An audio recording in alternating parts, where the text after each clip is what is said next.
back to another episode of the Ball Breaker. I know I'm a bit late, a few days, but I think it's important that we break down this epic match between New Zealand and Australia. Australia just winning it by a few runs at the end of the day. As you can see, New Zealand scored 383 for 9, and Australia scored 388 for 10, being bowled out in the 49th over. So we're going to start by looking at what Australia have done. We know the issues. They started the tournament very slow, losing their first few matches, and we thought they're out of it. But I think it's mainly to the contribution of the opening batsman that they came back. If we look at Australia's batting card, David Warner once again is in the top 5 at the moment of the batting of the World Cup, scoring consistently. David Warner scored 88 runs. Good partnership between him and Travis Head of 175 for the first wicket. Obviously at a very high run rate. I thought this really set up Australia's innings, because we know the last few matches the middle order of Australia have been struggling, especially with the issues going on within the camp. Steve Smith, we know, have a little bit of an attitude, not wanting to bat at number 4, and once again making it public, to the media. I think it's a bit of unprofessional. He must just grow up and play cricket. Very talented. I see him in the same class as AB de Villiers, a root from England, but he must just play cricket, then he will perform. Be that as it may, Mitchell Mars came in 36 runs. Steven Smith failed once again at number 4, 18 runs. Marnus Labuschagne, not Labuschagne. For those viewers that don't know, Marnus is from South Africa. I'm not sure where does it come from that he tells the media to pronounce his surname as Labuschagne. Labuschagne is his surname, it's Afrikaans. Glenn Maxwell, the last game came in, hit a few sixes, and I really thought this is going to be the Maxwell that we've seen in the beginning of his career, being the finisher for Australia, hitting 2 6s and 5 4s, 24 balls. But it also depends where you come in. If you come in close to the 50th over, the last 10 overs, you can play this role. But Maxwell must transform his game where David Miller of South Africa is now. He's not only a hitter, he can come in 20th over, he can build the innings and then finish strong at the end. I think he went too early. He came in on the 40th over roundabout, I think. So I think if he just stuck it out, hit a few singles, build the innings, and then from the 45th to the 50th over, he can go big. He scored 41 runs. Josh Ingles scored 38.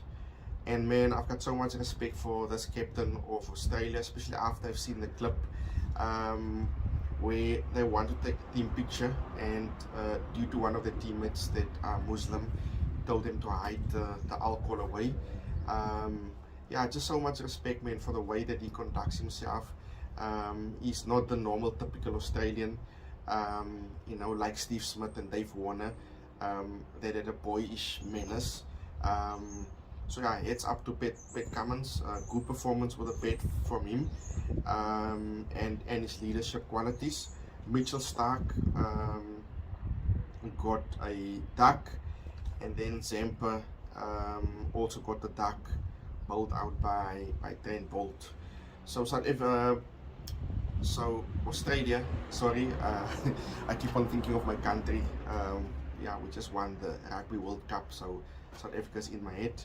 So Australia finished the innings of 388, 10 out with 4 balls left, and that's why I'm saying players like Maxwell need to pace themselves. You have to continue to bet out your full 50 overs, you know, in order to make a mark.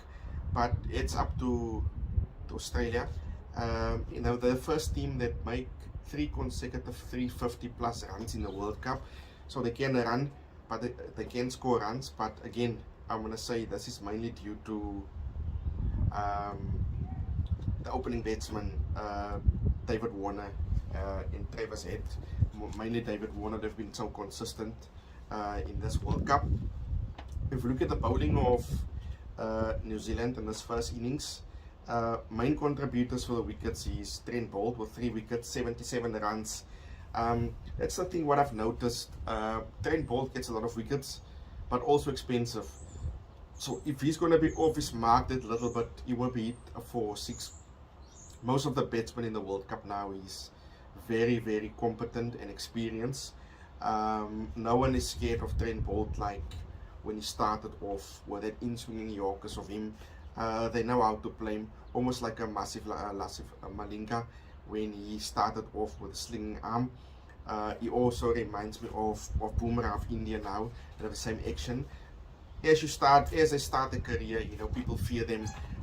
You know, people cannot see how the ball comes out of their hand. But as you play more and more international cricket, you play more against these guys, you get used to their method of bowling. I mean, there's a lot of analysis that's being done, or videos by teams these days, so people can just prepare better. In terms of bowling, Glenn Phillips also got 3 wickets with merely 37 runs, more economical than Trent Boult. We can also say that mainly because Trent Boult always bowled the finishing overs, last 3 to 4 overs of the match, and that's mostly when the teams are wanting to score at the highest rate they can possibly. I think that's why his rate is also 77 runs for his 10 overs. Economy rate of 7.7, which is quite a lot.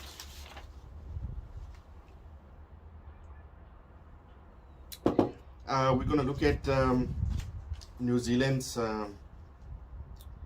betting. The openers for New Zealand at this stage failed. Devon Conway and Will Young scored 28 and 32 runs. The first 9 overs, both of the wickets have fallen. I thought it's over.